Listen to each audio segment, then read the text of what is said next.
बिल्लाहि व कफ़ा व सलामुन अला इबादिही अल्लज़ीना इस्तफ़ा अम्मा बाद।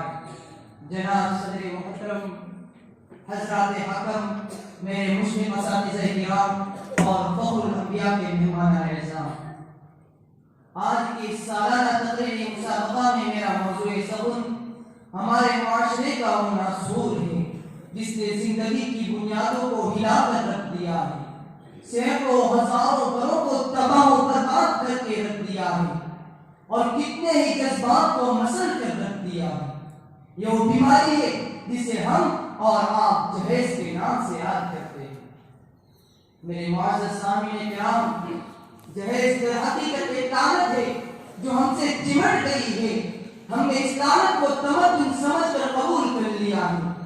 चूंकि इसमें ऐश व इशरत के सामान की फरावानी नजर आती है, मुफ्त की दौलत मिल जाती है, इसलिए मालदार तबकों ने इसको अपनी नुमाइश का जरिया बना लिया। ज्यादा से ज्यादा दहेज देकर दरअसल दौलत की नुमाइश करना होती है, मगर इस नुमाइश ने आज हमको कितना जलील बना दिया है, हमें उसका तसव्वुर भी नहीं।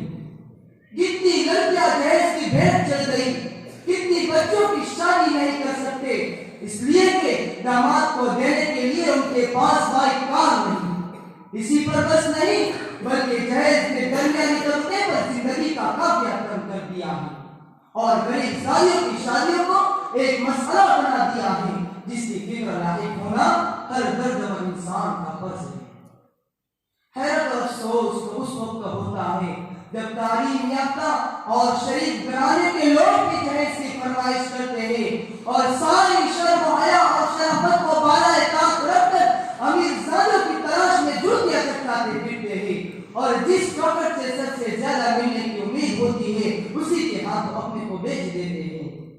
जैसा कि किसी शायर ने क्या खूब कहा है, मानो ज़र के हसीन लगते हो, खुदा की कसम बेज़मीर लगते हो। मानो ज़र के हसीन लगते हो, खुदा की कसम बेज़मीर लगते हो। मांगते हो शादी में दहेज तो खानदानी फकीर लगते हो।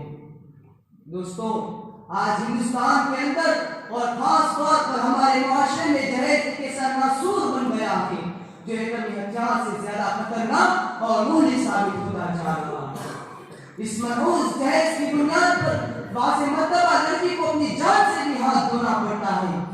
ऐसा ही कुछ वाकया पेश आया है माजी करीब ही में हमारे सूबे गुजरात के शहराबाद में, जहां आयशा नामी एक लड़की ने इस दहेज का मुतालबा पूरा न होने पर एक नदी में गिरकर अपनी जान दे दी थी। सामीन किराम, इस बहन आयशा के अफसोसनाक खुदकुशी ने हिंदुस्तान भर के मुसलमानों को गहरे सदमे से दोचार कर दिया था, जिसकी जितनी मजम्मत की जाए कम। ससुराली मां दौलतमंद हो या गरीब, तालीम याफ्ता हो या नाखवानदार तबके से ताल्लुक रखते हो, दुल्हन के वालिदैन से नकद रकम का मुतालबा, फर्नीचर और महंगी गाड़ियों की फरमाइश और महंगी दावतों के लिए दबाव डालना एक आम रस्म बन चुका है। हालांकि शरीयत इस्लामी ने औरत की हैसियत को मजबूत बनाने के लिए मर्द को मुकल्लफ बनाया कि वो बवक्ते निकाह औरत का हक अदा करे और घर बसाने और आबाद करने की सारी जिम्मेदारी भी मर्द पर आयद की। लेकिन अफसोस है कि मुसलमान इस्लामी तरीकों से रूबरदारी और बेइत्तेफाकी का मुजाहरा करके समाजी सतह पर जुल्म और ताकत की राह पर गामज़न और मुसलमानों ने निकाह जैसे मुक़द्दस फरीज़े को दुश्वार तरीन बना दिया। गरीब घरों की लड़कियां साल हर साल की बियाह ही बैठी रहती है, अगर शादी हो भी जाए तो बच्चियां शौहर और ससुराल वालों के जुल्म का निशाना लग जाती है। लेकिन पता नहीं कि उसके इज़ाले और खात्मे के लिए मुस्लिम माशरा और समाज को मुनज़्ज़म तरीका पेश करने से क्यों आजिज़ और कासिर है। मेरा सवाल ये है कि आज का मुस्लिम नौजवान ये क्यों नहीं सोचता और उसके लालची माँ बाप ये क्यों नहीं सोचते कि आखिर कब तक मासूम ख़वातीन दहेज की सूली पर लटकती रहेगी, कब तक इस गैर इस्लामी रिवाज के हाथों शरीफ कंगाल होते रहेंगे, कब तक दिलसोज माए अपनी बेटी की जवानी को देखकर कलेजा सोचती रहेगी। दोस्तों, आज दहेज की तबाहकारी इस हद तक पहुंच गई है और हालात ने ऐसा खौफनाक इख्तियार कर लिया है कि गरीब वालिदैन की काबिल से काबिल लड़कियां भी अपने मुस्तकबिल से मायूस होकर जहर खाकर या खुदकुशी करके या अपने गले में फांसी का फंदा डालकर मर जाती है। या अपने आप को आग में जला डालने पर आमादा हो रही है। इस रस्म बद को जड़ से उखाड़ फेंकने के लिए हमारे नौजवान तबके को आगे बढ़कर इसका इक़दाम करना होगा और ये अज़्म करना होगा कि हम आज के बाद न दहेज देंगे और न माशरे में किसी को दहेज देने देंगे।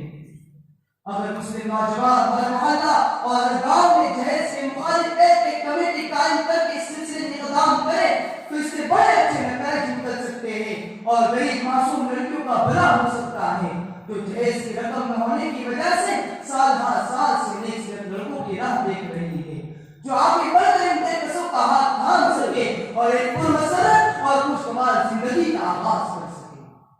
दोस्तों, इस किस्म का इस्लाही इक़दाम न सिर्फ खुदा और रसूल सल्लल्लाहु अलैहि वसल्लम की खुशनुदी का बाइस होगा बल्कि एक अच्छे और मिसाली माशरे की तश्कील नौ के राह में आगे मददगार भी हो सकेगा। ए मुसलमानों, इसलिए हमें होश में आ जाना चाहिए और ये अज़्म हौसला होना चाहिए कि ये संगे गिरा जो आइल है रास्ते से हटाकर दम लेंगे, कि ये संगे गिरा जो आइल है रास्ते से हटाकर दम लेंगे, हम फूल दी है तलवार भी बातिल को मिटाकर दम लेंगे। अब मैं इन्हीं चंद बातों पर अपनी तकरीर को खत्म करता हूँ। दुआ करें कि अल्लाह ताला हमारे तमाम मुसलमान भाइयों को दहेज की लानत से बचाए और निकाह और शादी को सादगी से अंजाम देने की तौफीक अता फरमाए। आमीन। व आखिर दावाना अल्हम्दुलिल्लाहि रब्बिल आलमीन।